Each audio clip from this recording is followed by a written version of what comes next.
Daniel Sancho Bronchalo was born on June 11, 1994, in Madrid, Spain.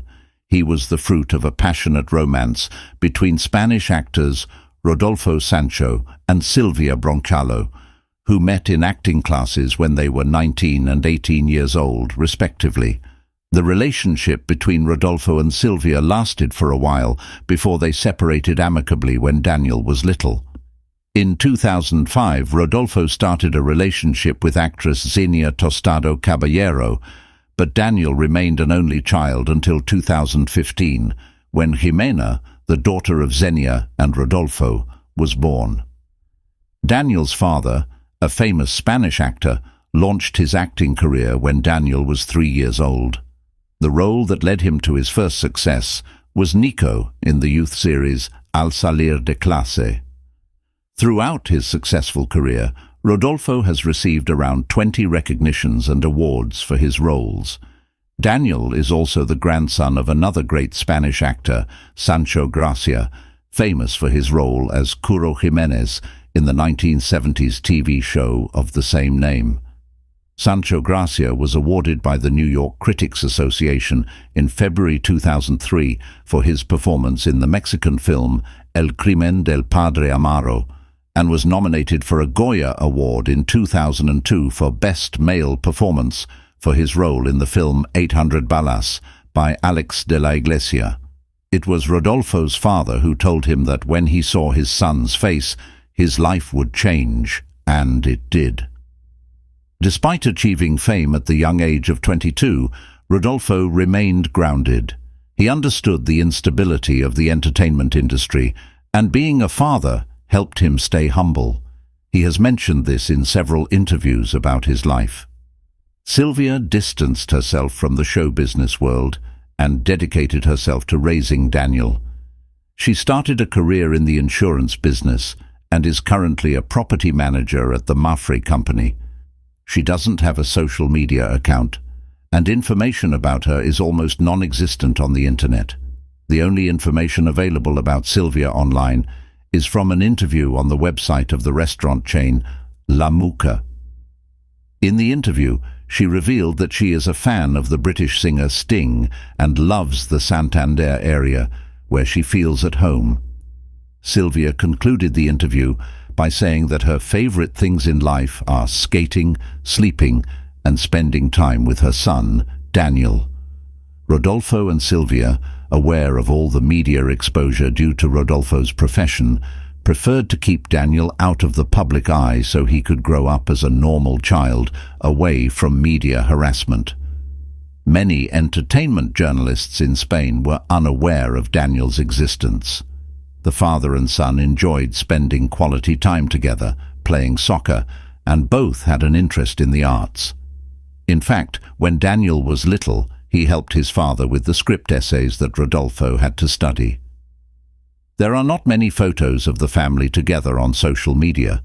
When they went out, they took precautions and chose places that ensured their privacy. For these reasons, we do not know a lot about Daniel's childhood and adolescence. Although he was far from the spotlight, Daniel, like many young people of his generation, loved social media and shared details of his life on these platforms. In 2013, he used Twitter frequently, where he shared messages with his girlfriend at that time, Carmen Celestino, with whom he had a romance that lasted 5 years. His last post on that account dates to March 8, 2013, and stated that he had to get his hands dirty. His father said in 2015 that his son hadn't been curious to follow in his footsteps and didn't want to know anything about film or television. In another statement in 2018, Rodolfo said that Daniel was finishing his degree in business management and administration, and that he and Silvia were very proud of him. When Daniel completed his university education, he lacked enthusiasm for his business administration degree. Instead, he wanted to pursue tennis competitions, but eventually gave up on the idea. In 2020, Daniel decided to take a new route and began studying gastronomy. His father commented on the change in Daniel's life direction, expressing that everything made sense to him because Daniel had already shown his passion for cooking at the age of 10 by preparing cookies and cakes for the family. From that moment on, Daniel became very active on social networks, sharing his passion for gastronomy, travel, and a life of luxury through photos and videos. On YouTube, on May 20th, 2022, he created the channel Puro Disfrute, where he shared 5 videos of his cooking recipes. Daniel's entire life could be followed on social networks. He had gone from anonymity to media exposure. He was a very handsome digital creator who showcased his trips to Playa del Carmen, Tulum, Fuerteventura, Ibiza, Formentera, Venice, Amsterdam, the Maldives, and Thailand, which he first visited in March 2018. According to his posts, surfing, diving, skiing, and sailing were his passions. He also had a girlfriend, with whom he had a seemingly good relationship, with signs of an engagement. He seemed to be having a good time and was enjoying it.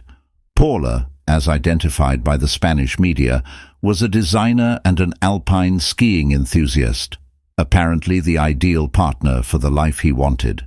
It was through his travel posts on a social media account, where he had more than 8,000 followers, that Daniel caught the attention of a renowned 43-year-old Colombian plastic surgeon named Edwin Arrieta Arteaga in 2022.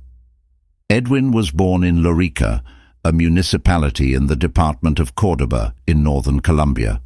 According to various profiles published by Colombian media, Edwin spent his childhood and adolescence in Lorica, raised by a working-class family. His father, Leobaldo Arrieta, repaired radios and televisions, and his mother, Marcela Arteaga, was a teacher. According to the school director where Edwin studied, he was noted for his intelligence and perseverance from a young age, consistently achieving top grades and being part of the honor roll. Davis Palomino, Edwin's friend, mentioned to the Colombian media El Tiempo that Edwin's parents made a huge effort to support him and cover the expenses of his expensive university education. Their efforts were more than compensated for, as Edwin, as soon as he was able, began to repay his parents with love and great generosity, providing resources for everything they had done for him. Edwin never forgot the support he received, especially when he moved to Barranquilla to study medicine and later to Buenos Aires, where he specialized in plastic surgery. After finishing his studies, Edwin returned to Colombia, although not to Lorica. He settled in Monteria, a city 61 kilometers from his hometown, where he opened a practice specializing in aesthetics. On his website, he wrote that he treated generally healthy patients who were not comfortable with their bodies. In Monteria, he enjoyed a splendid professional reputation and was also very loved personally. Edwin was always a role model for his sister, Darling Arrieta, who stated that he shared his deepest desires with her, although he apparently didn't reveal some very personal and intimate details. Darling also spoke on Caracol, the Colombian TV channel, expressing that Edwin was a noble-hearted person, generous, an excellent son and brother, and someone who liked to do charity work.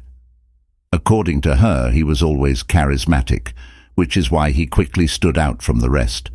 When he began to fulfill his dreams, everyone close to him was happy about his achievements.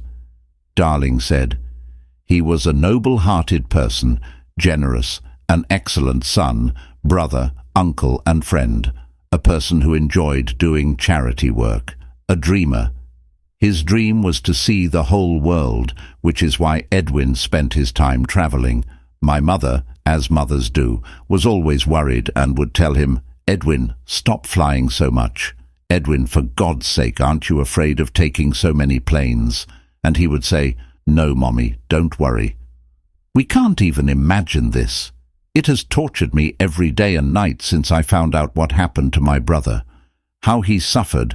I mean, we don't know if this man killed him first and then did this to him, or if he did it to him while he was alive. It's something we'll never know. This person is taking advantage of the fact that my brother is no longer here to defend himself. He is saying many things and tarnishing my brother's name, but my brother cannot defend himself. According to Darling, Edwin travelled constantly because it was his passion. Although his travels also opened opportunities for him to offer his services as a cosmetic surgery specialist in other countries such as Chile, where, as seen on his social media accounts, he became a fan of wine. Although he was never a man of excess, according to his relatives, local newspaper reviews noted that his finances allowed the doctor to enjoy experiences without worries, and he hoped that his family could live comfortably. He even helped his sister buy an apartment. Edwin's friend, Victoria Jatin, said that he was an awesome man who was always available when needed, and described him as a hero, a great friend, and a wonderful human being. Beyond his profession, Edwin seemed to have the desire to invest in other businesses that could be profitable in the future. The hypothesis being considered is that this was the starting point of the relationship between a young 29-year-old chef and a 43-year-old cosmetic surgeon. Apparently, it all began in 2022 in a very private way. Edwin was the one who initiated contact after seeing what Daniel was doing and his gastronomic proposals on social media. He sent a private message via the social media account, offering to help with his entrepreneurial growth. At that time, the young man had a work line in gastronomy. He had started working as a chef at the catering company La Boheme and at a restaurant specializing in hamburgers called Boogie, all located in Madrid. The plastic surgeon was well off financially because he had clinics and wealthy clients in Argentina, Chile, Colombia, and Miami. Daniel himself confirmed in statements to the police that Edwin approached him as an investor and made him many promises that would allow him to keep his luxurious lifestyle. While this relationship was taking on a different tone than business, Daniel exchanged intimate photos with Edwin, and it is presumed that they had their first sexual encounter somewhere in the world. From then on, their contact became closer. According to some mutual friends, Edwin and Daniel attended some sporting events together, always maintaining the distance and conduct imposed by social norms. In fact, some say that Daniel went to Colombia to have some cosmetic procedure done in one of Edwin's offices, although his family claims that they never found out about their friendship. Throughout his life, Edwin never introduced his family to any partner and preferred not to talk about such matters. In fact, he was so reserved that his account on social media, where he shared photos and had almost 22,000 followers, was private. Despite this, on his other social media accounts, he did share pictures of his daily life, such as his love for polo and his work. According to El País newspaper, Edwin's friends mentioned that the doctor had dreams of settling in Spain. He had even spent several months organizing his finances to invest in Madrid. However, it is still uncertain whether his decision was influenced by his relationship with Daniel. As a significant fact, there were people close to Edwin who had Daniel's contact number, which is an indicator that the relationship between the two was known, at least by those closest to him. In December 2022, Edwin invested around €10,000, a little less than $11,000, in Daniel's restaurant, but this element has generated debate. Firstly, it is unknown whether it is the catering business or the hamburger business. Secondly, although it was said that he was the owner, in the case reports in Spanish media, it is indicated that the young man does not appear in any of the commercial registers as an owner of either of the two establishments. However, according to various Spanish media, the son of the well-known actor was already working on a new professional project to continue expanding his presence in the gastronomy and hospitality business. It hasn't been revealed yet whether Daniel's new idea was the one in which Edwin had invested money or had promised to invest. The truth is that the relationship between the two had been kept for about a year until there was a surprising turn in February 2023, when the young man decided to end this relationship and tried to distance himself from Edwin. That was the moment when the surgeon supposedly began to blackmail him and threatened to spread his private pictures. Despite the tense situation, Daniel asked Edwin to go with him to Koh Phangan Island in Thailand to attend the famous full moon party scheduled for Thursday night, August 4th. Thousands of people from all over the world come to this celebration on the seashore, looking to enjoy an extreme experience where alcohol and illicit substances are abundant. Some of Edwin's close friends knew that he would go on an adventure with Daniel, and together they would travel to Thailand. However, they all agreed that the surgeon spoke little about his private life.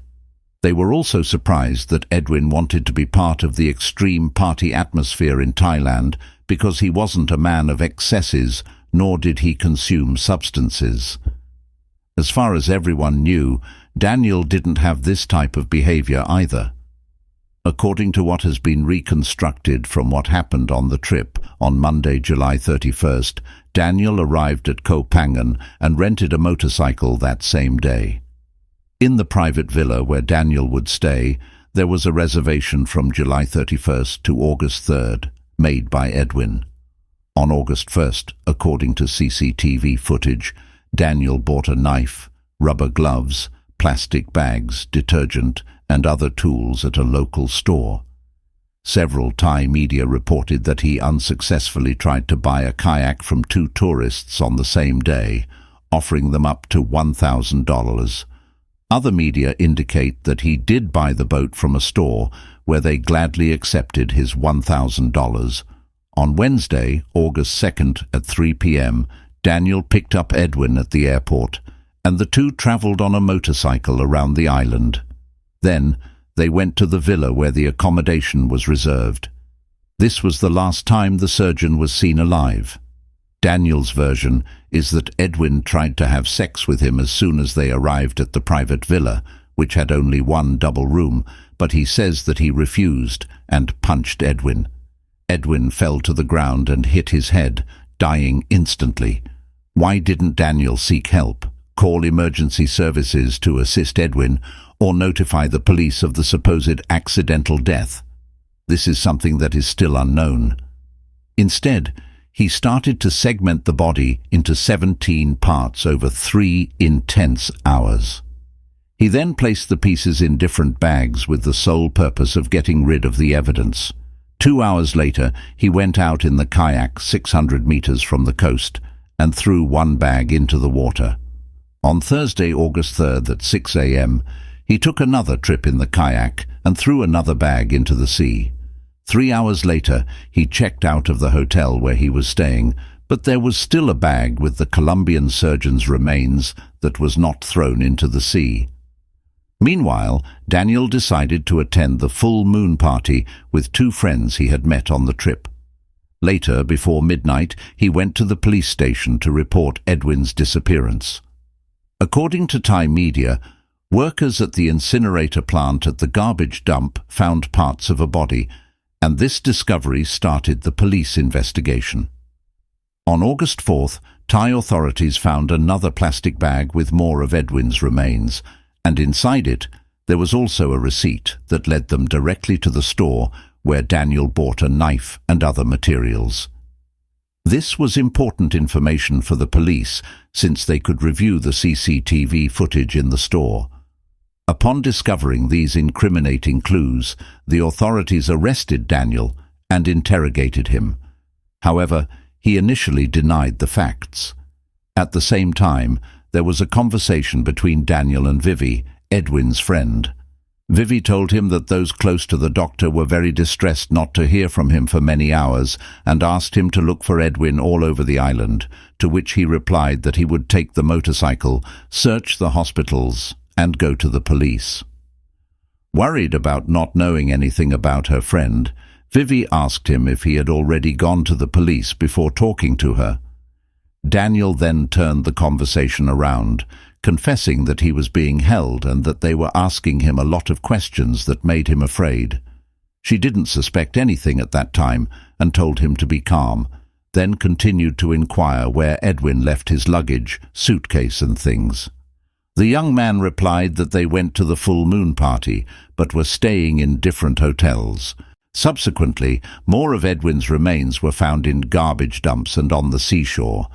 DNA tests later confirmed that the remains found scattered around the island belonged to the plastic surgeon. Although Daniel had thoroughly washed the room in which he took Edwin's life, authorities were able to find blood, hair, and other debris in the hotel's drains. This definitive evidence forced Daniel to confess to the crime and to announce that he would cooperate with the police in the investigation. From that moment on, he maintained that he was Edwin's hostage, who had destroyed a relationship with a woman and forced him to do things he would never have done. Daniel claimed that Edwin was obsessed with him and had deceived him into believing that he wanted to do business and invest money in their company, of which he was a partner. According to his story, Edwin promised him villas and castles, but he eventually discovered that it was all a lie and that the only interest behind his promises was to become his partner. Despite being detained, the young chef was not stripped of his belongings, such as his cell phone, which allowed him to continue writing and receiving messages or calls. During this time, he took the opportunity to change the privacy settings of his social media account from public to private. He decided to do so because he had already started receiving negative comments from users who told him that he was handsome but super rotten, and that what he had done had ruined his life and that of his family forever. While having free access to his phone, Daniel was able to speak with a reporter from Tele5's summer TV show. When asked by the reporter if he needed anything, he mentioned that he wanted to return to Spain and hoped that media coverage could assist him in achieving that goal. He also mentioned that the police were treating him very well and proudly shared that he had been invited to have dinner with the police at the island's best hotel, Anantara. The reporter, surprised, asked him if he was not detained, and he answered that he was, but that they took him to have dinner because the case was almost closed and they were going to transfer him to a cell where he would be living with 20 other people. The reporter said, "He told me that he was being treated very well. Just when I was able to talk to him, he was having dinner in one of the best hotels in Thailand. So it was something that surprised me a lot. Then I was able to continue talking to him, and what struck me the most was that no one in his family knew about the situation he was going through. When he became a little more nervous, I asked him about his girlfriend, because it was also a question that many of us were asking ourselves, whether he had a girlfriend or not. And he did have a girlfriend, and what he told me was that he was a prisoner of the Colombian surgeon, and that it was the only thing he could do to get away from this friend he had." These declarations of special treatment for Daniel caused great controversy and rejection. A few hours later, Rodolfo, Daniel's father, requested the media to show the utmost respect. Later it was revealed that a Thai court had issued an arrest warrant for Daniel, who was then remanded in custody after being charged with premeditated murder, concealment and removal of body parts to cover up the death of the surgeon. According to the Thai Penal Code, manslaughter carries a prison sentence of 15 to 20 years, with the possibility of life imprisonment in certain cases. The death penalty still exists in Thailand, but is reserved for the most severe offences. Speculation has been rampant regarding the potential application of capital punishment in Daniel's case due to premeditation. At the time, it remained unclear whether he would be tried in Thailand or Spain, but the Spanish embassy in Bangkok confirmed it was providing consular assistance to Daniel.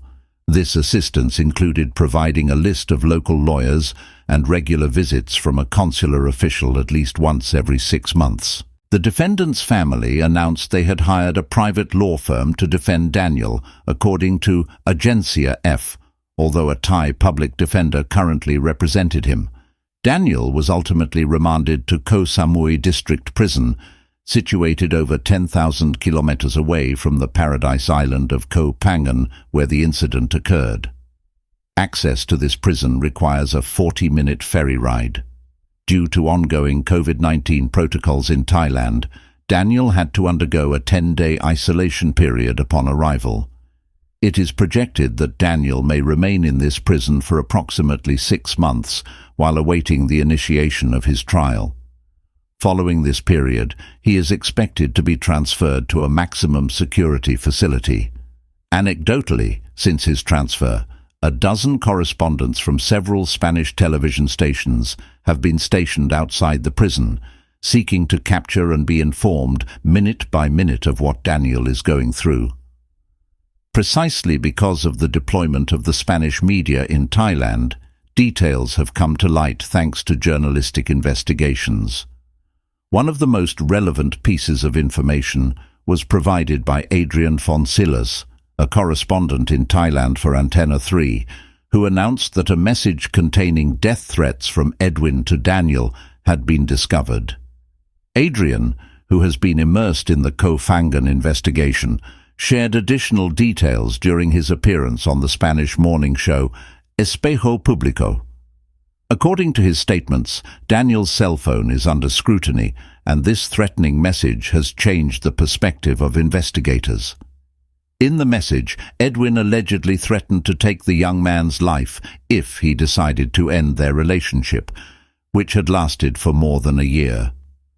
The Thai authorities have moved quickly on this case, not only due to media pressure, but also due to the nature of the facts. Despite having a legal deadline of 3 months for the investigation, the process was expected to be completed in just 3 weeks. This speed would also be seen in how quickly Daniel's trial would be brought.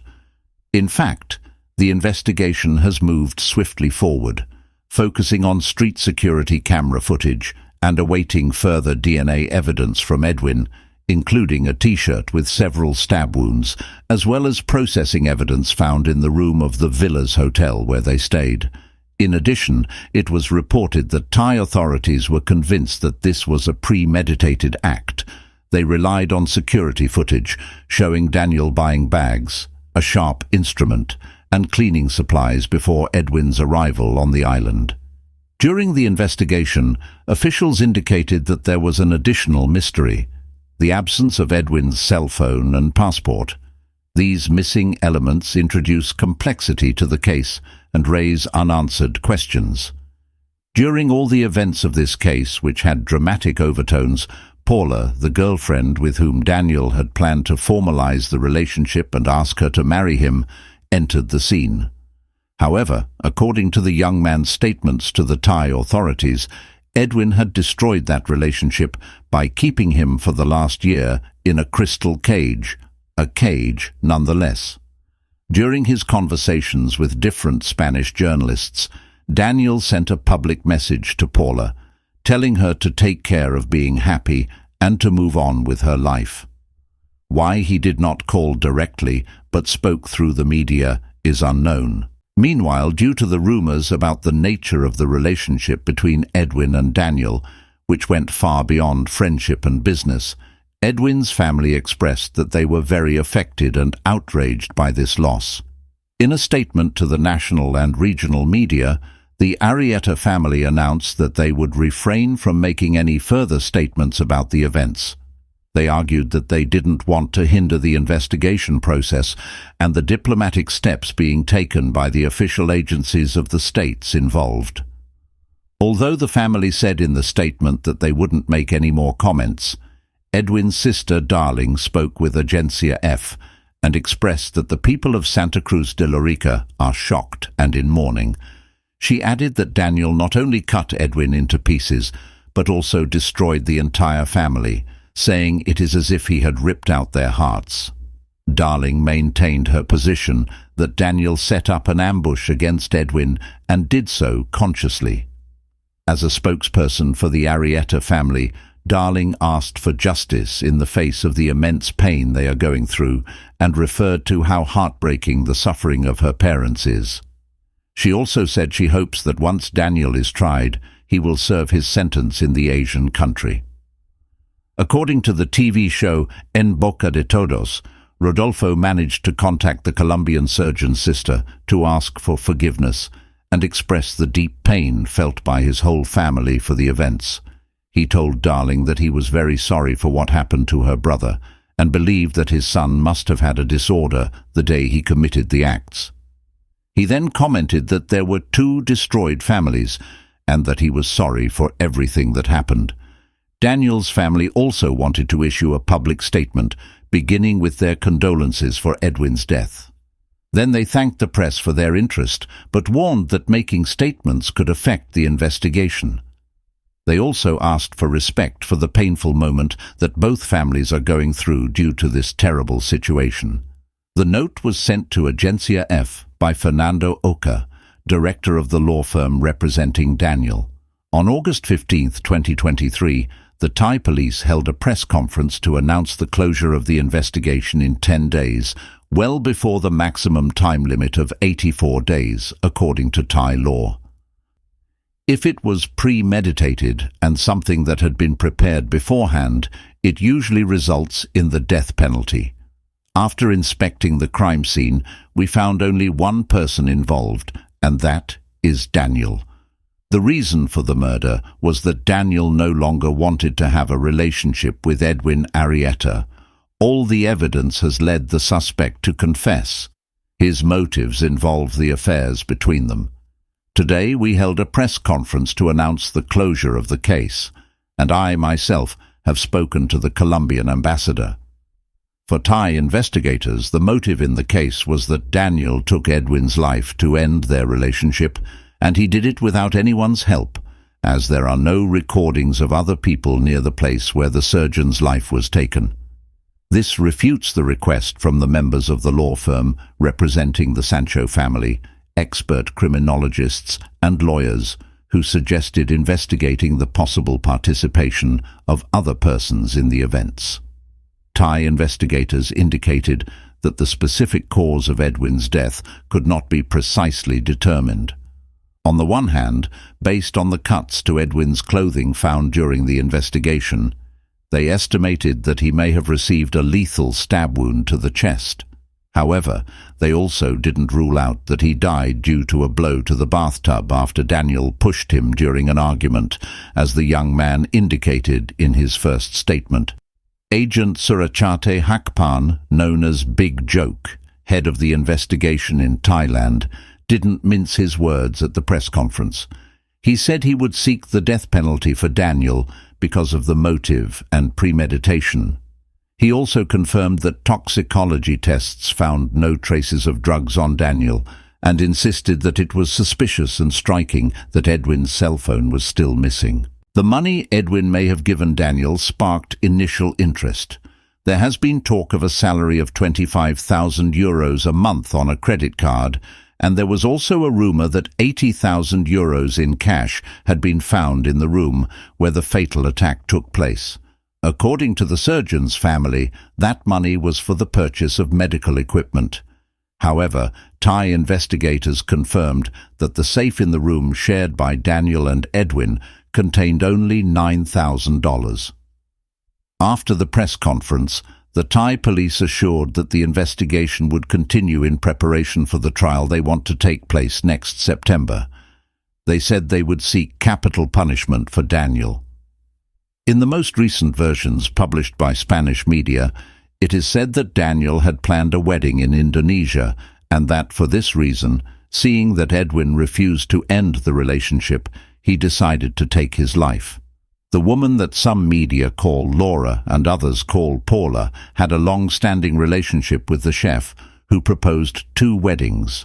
One would be in August in Thailand in a symbolic ceremony, followed by one in Spain with both families. It could be the imminence of that ceremony that made Daniel hurry to sever all ties with Edwin. Laura, or Paula, who has wanted to remain completely away from the media hype, is now thinking of taking refuge away from home to be untraceable. In addition, as revealed by Semana magazine, she is having a very hard time and doesn't want to say anything that could be worse for Daniel's trial. The Spanish media indicate that on July 23, 2023, she made her last publication in which she and the young chef were together. But after everything that happened, she deleted the posts and stopped following Daniel on social media so that she would not be associated with him. Messages from Daniel have also reached the Spanish media in which he states that someday the whole truth will be known. He also said that although many believe that there is no way to justify his actions, the truth is that he was defending his life and the lives of the people he loves, as Edwin was threatening his family. A significant fact published on the website elcierredigital.com indicates that Daniel has a misdemeanor conviction in Spain that is currently being appealed in the Supreme Court. His lawyer in Spain, Luis Jerez, has not provided any information on the matter. What is certain is that the trial is scheduled to begin in September.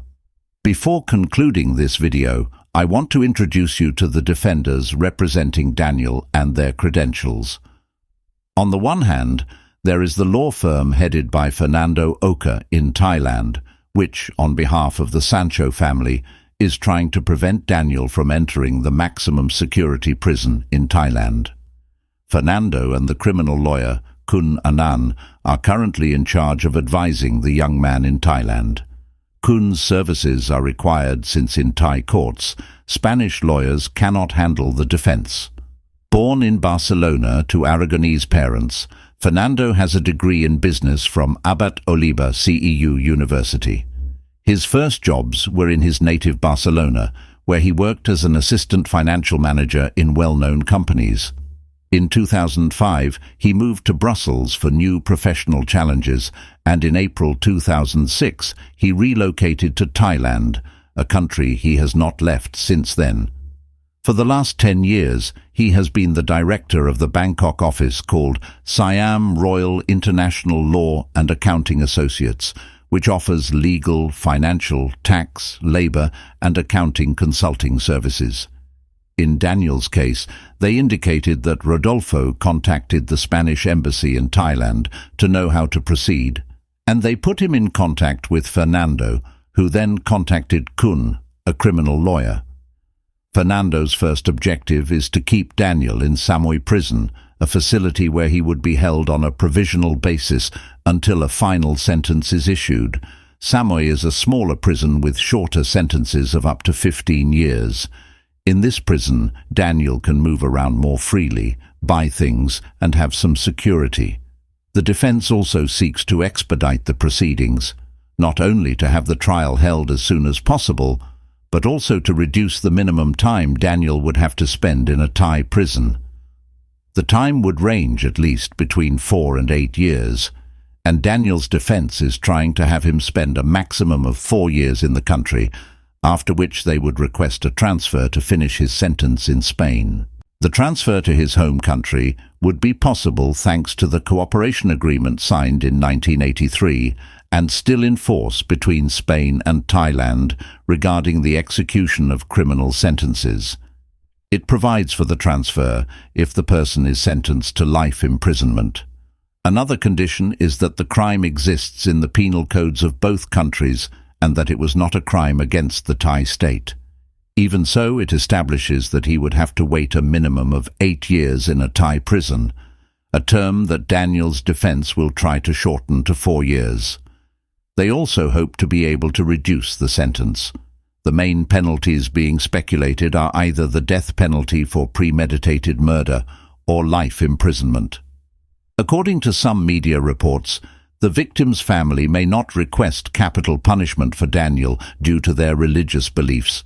However, the defense is also considering reaching some kind of agreement to avoid it. The Spanish media have made the case the talk of the day, and speculation about what happened is abundant. The same occurs with many Colombian media. Because of this, the last point of Daniel's lawyer and intermediary strategy is to lower the media pressure on the case, a task that would not be as complicated in Thailand as it is abroad. Another move Daniel's team of lawyers might make is to ask for clemency from the King of Thailand. Every July 28th, in celebration of his birthday, the country's eccentric king, Maha Vajiralongkorn, replaces capital punishment with life imprisonment for many of the prisoners sentenced to lethal injection. While Daniel's defense is working in Thailand, his father Rodolfo has hired the services of the criminological law firm Balfagon and Chipiras in Spain to find out what is behind the case, as they are convinced there is more to it. Carmen, a lawyer and criminologist, is a well-known professional in the media, an expert in criminal and forensic psychopathology, and is the dean of the Criminology College in Madrid. This case, which is in full swing, has many blanks and question marks. It is still uncertain which prison Daniel will be sent to after the sentencing. All the prisons where he could eventually be sent are known for having subhuman living conditions. One of them is Bang Kwang Central Prison, also known as the Big Tiger, because it is said to devour prisoners. It is also known as the Bangkok Hilton due to the large number of foreigners condemned to death who live behind its walls. This is one of the most famous and feared prisons in Thailand. If sentenced to death, this would likely be Daniel's fate. The truth is that in all prisons in Thailand, living conditions are unhealthy. Prisoners sleep on top of each other in the cells. There is a lack of hygiene which leads to the transmission of diseases, and there is a lack of food as they receive only one rice dish per day. Prisoners often wear shackles, in many cases welded. International standards are not followed. On August 18th, the Spanish summer TV show broadcast Sylvia's first statements after leaving the Thai prison, having visited her son for the second time in a row. Daniel's mother, who remained silent during the first days, said, as she left the prison, that she appreciated the interest in her son's case, as well as the respect and empathy shown by the press for not harassing her. She repeated that it had been very difficult for her and everyone, and added that she had seen Daniel much better and calmer. Daniel's mother also emphasized that she is not a media person and wants to continue to expect respect from the press. "It has been very difficult for me, and I want to tell you that Daniel is doing much better. He is calm, and they treat him very well. We are just waiting for everything to be resolved. This case has moved two societies, the Spanish and the Colombian ones, which claim to be liberal in some aspects, but are conservative in practice and attached to religiosity. Two adult and professional men who could have been free to live their lives as they wanted seem to have had a bond that went beyond friendship and business. However, both hid it even from those closest to them. During this time, a money dance, blackmail, breakups, and reconciliations form the plot that captures public attention. Additionally, there is Daniel's genealogy, as he is a descendant of a family of famous actors, and Edwin's story, in which many see themselves reflected as someone from humble roots who achieved prestige and fortune as a doctor. The truth is that it is a case in which everyone loses, and two families are devastated, and no one was prepared to face such a tragedy. The most recent news of this case came out on August 21st, when the autopsy results of Edwin's remains were released, and the information refuted the version given by Daniel that there was a fight, and after a push, the doctor hit his head and died. The second in command of the Thai police, Surachate Hakparn, who has been in charge of the investigation, offered statements to Agencia F, in which he detailed that the autopsy report concludes that the Colombian surgeon lost his life due to the stab wounds inflicted on his neck by the young chef. Surachate said that the case can now be considered closed, at least as far as the police investigation is concerned, and that it remains to take the next steps for the trial. He added that it was true that there was a fight, and that Edwin hit his head when he fell, since there was evidence of both facts in the room where the couple was staying. However, it was Daniel's deep cuts on Edwin's neck that ended up taking his life. However, international media highlighted that parts of Edwin's body are still missing, and his cell phone has not been found either. Therefore, it seems somewhat premature to speak of a police closure when fundamental elements are still missing. Meanwhile, Carmen Balfagon, lawyer and spokesperson for the Sancho family in Spain, was interviewed on a Spanish TV channel and indicated that they don't question any of the proceedings and actions of the Thai authorities. She added that not only the new autopsy report surprised her, but everything that has happened since day one.